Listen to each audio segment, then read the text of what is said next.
বৈযোগচিত্র বৈচিত্র্যে আপনাদের আজ পড়ে শোনাব নরেন্দ্রনাথ মিত্রের ছোট গল্প আবরণ। পাটের ক্ষেত নিড়িয়ে দুপুর রোদে বাড়ি ফিরে এসে বংশী দেখল ঘরের ঝাঁপ ভেতর থেকে বন্ধ।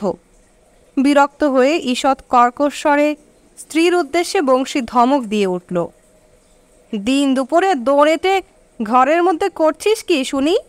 দৌড় খুলে দে। কিন্তু ভেতর থেকে কোনো জবাব এলো না। বংশীর গলা আরও চড়ে গেল, গেরাজ্জি হচ্ছে না, বলি খুলবি দৌড় না বন্ধ করেই থাকবি? এবার চাপা স্বামীর চেয়েও উচ্চতর গ্রামে চেঁচিয়ে উঠল, না বন্ধ করে থাকবো কেন? ন্যাংটা হয়ে পাড়ায় পাড়ায় ঘুরে লোককে দেখাবো স্বামীর আমার কেরামতি কতখানি। ভাত কাপড়ের কেউ নয়, কেবল পীড়িতের গোসাই। বংশী জ্বলে উঠে বলল, দিন নেই রাত নেই, 24 ঘন্টা কেবল ভাত কাপড়ের খোঁটা। ভাত কাপড় আমি দিই না তো তোর কোন বাপে এসে দেয় রে হারামজাদি? খুলে দে দরজা, নইলে লাথি মেরে ভেঙে ঘরে ঢুকবো বলে দিচ্ছি। বলে বংশী সত্যি একটা ধাক্কা দিল ঝাঁপে।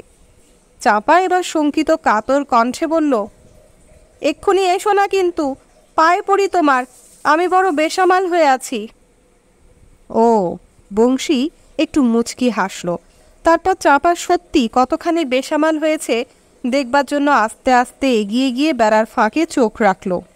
এই গরমের মধ্যে সেই ছেঁড়া ময়লা কাঁথাটা সর্বাঙ্গে জড়িয়ে চাপা কতগুলি টুকরো টুকরো ছেঁড়া ন্যাকড়া জোড়া দিচ্ছে। বংশী জিজ্ঞাসা করল, শাড়িখানা একেবারেই গেছে নাকি? চাপা ধমকে উঠে পেছনে তাকিয়েই বেড়ার ফাঁকে বংশীর দুটো কৌতূহলী চোখ দেখতে পেয়ে তাড়াতাড়ি 2 হাতে সেই ফাঁক চেপে ধরে বলল, ছি ছি ছি, আবার এখানে এসে দাঁড়িয়েছ? সরো সরো শিগগির, আমি কি গলায় দড়ি দিয়ে মরব তোমার জন্যে? বংশী সরে এসে বলল, আমি তো আর পরপুরুষ নই, স্বামী, আমার কাছে অত লজ্জা কিসের তোর?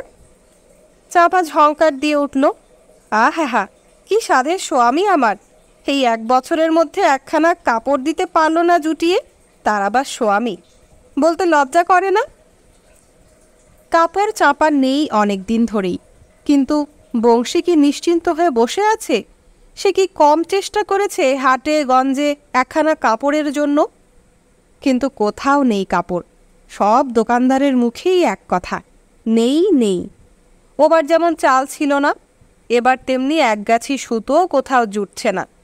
বংশীর নিজের জন্য ভাবনা নেই, কাপড়ে তার দরকার করে না। সেই সস্তার বাজারেই বছরে একখানার বেশি তার কাপড় লাগেনি। এখন তো 24 ঘন্টা গামছা পরেই কাটে। কেবল হাটে বাজারে বের হবার সময় ন্যাকড়া ট্যাকড়া যা হোক কিছু একটা জড়িয়ে নিলেই হয়। কিন্তু অমন সমস্ত বউয়ের দেহ কি গামছায় ঢাকে? আর সেই গামছায় কি ছাই আছে দেশে?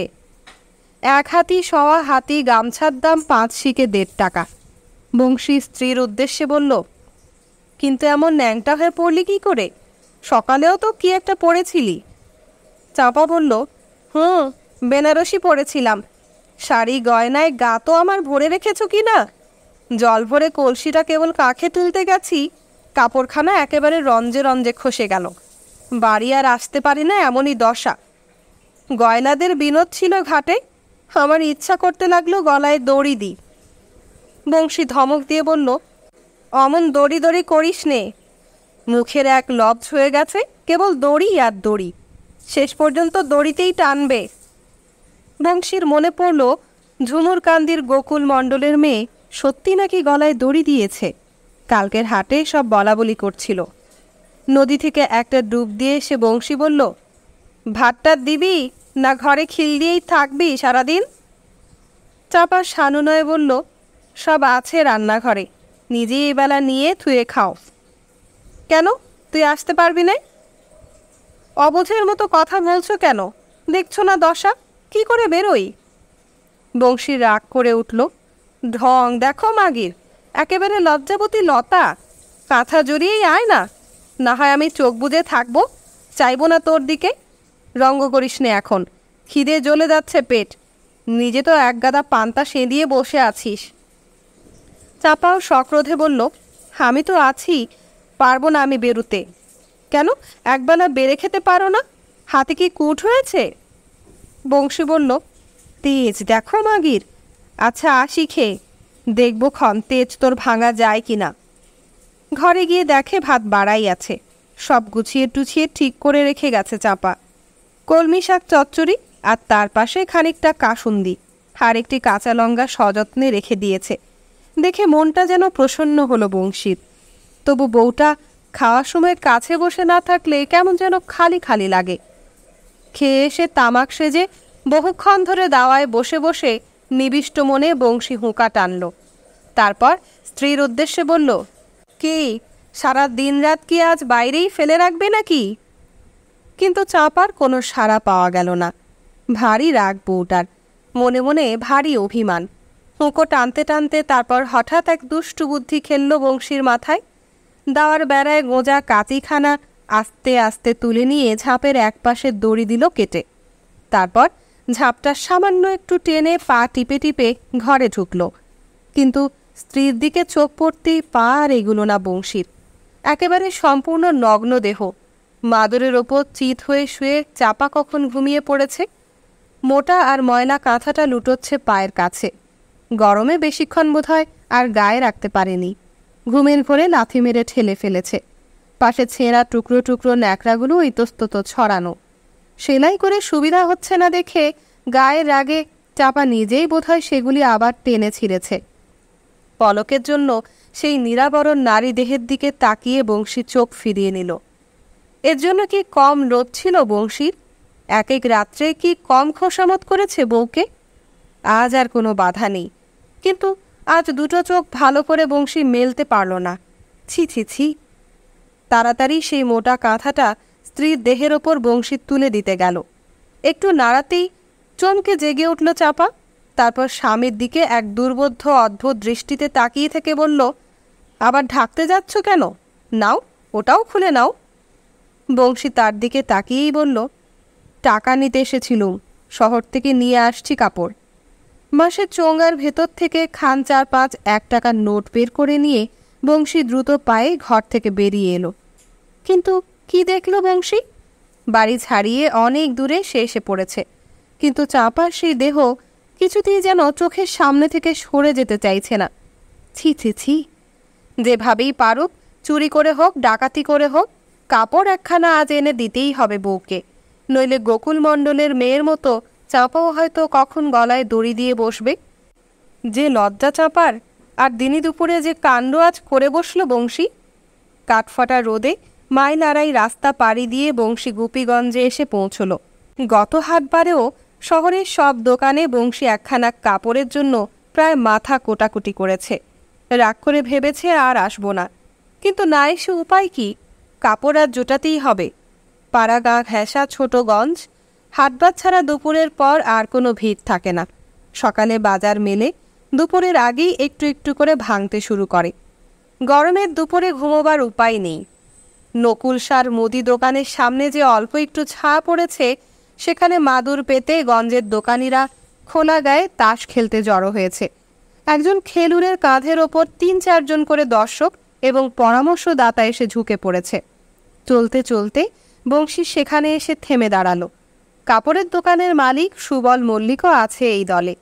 বংশী তার দৃষ্টি আকর্ষণ করে বলল, মল্লিক মশাই, ও মল্লিক মশাই, একবার আসবেন একটু এদিকে।